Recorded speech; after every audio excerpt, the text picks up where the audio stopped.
अगली खबर की तरफ बढ़ते हैं। जहरीले कफ सिरप कांड ने पूरे देश को सन्न कर दिया है। एडवाइजरी पर एडवाइजरी जारी हो रही है। इस बीच केंद्र सरकार ने बड़ा एक्शन लिया है। अब खांसी की दवा बनाने वाली सभी कंपनीज का ऑडिट होगा। उधर बच्चों की मौत मामले में मध्य प्रदेश, राजस्थान समेत तमाम राज्यों से सैंपल इकट्ठा किए जा रहे हैं।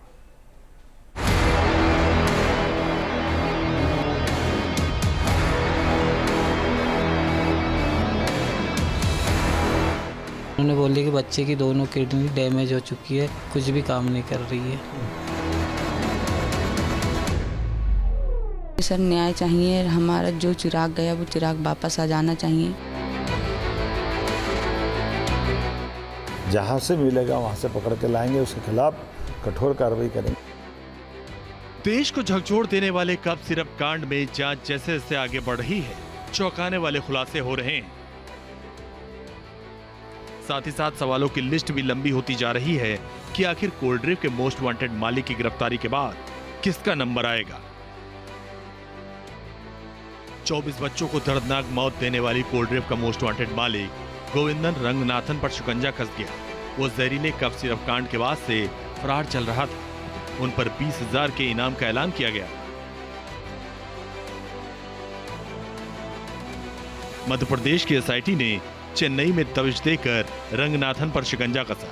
एसआईटी ने कंपनी से अहम दस्तावेज, दवाओं के नमूने और प्रोडक्शन रिकॉर्ड भी जब्त किए।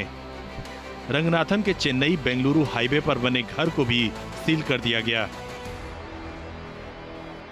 मध्य प्रदेश और राजस्थान में त्राहिमाम मचाने वाले जहरीले कफ सिरप की जांच में कंपनी और उसके मालिक रंगनाथन पर शिकंजा कसने के बाद अब छानबीन तेज हो गई। जहाँ से मिलेगा वहाँ से पकड़ के लाएंगे, उसके खिलाफ कठोर कार्रवाई करेंगे। ये हमारी सरकार का हमारी अपनी साख भी है और यशस्वी प्रधानमंत्री के आशीर्वाद से ऐसे किसी गलत काम को हम बर्दाश्त करने वाले नहीं हैं। और खासकर बच्चों के लिए तो हमारे लिए मन में संवेदना भी है। कोई भी अव्यवस्था या कोई व्यवस्था में कहीं कमी पाई जाएगी, हमारी सरकार उसी प्रकार से कठोर कार्रवाई करेगी।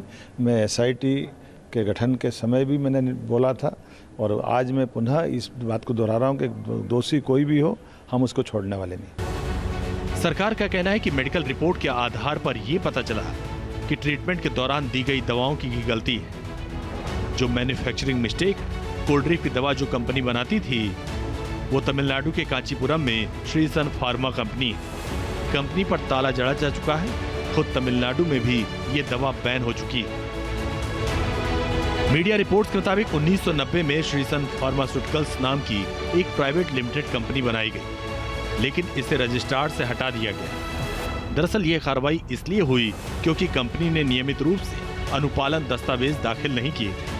श्री सन फार्मास्यूटिकल्स लिमिटेड की वार्षिक आम बैठक अंतिम बार 29 दिसंबर 2009 को हुई थी। कॉर्पोरेट मामलों के मंत्रालय के रिकॉर्ड के मुताबिक कंपनी की बैलेंस शीट आखिरी बार 31 मार्च 2009 को दाखिल की गई थी।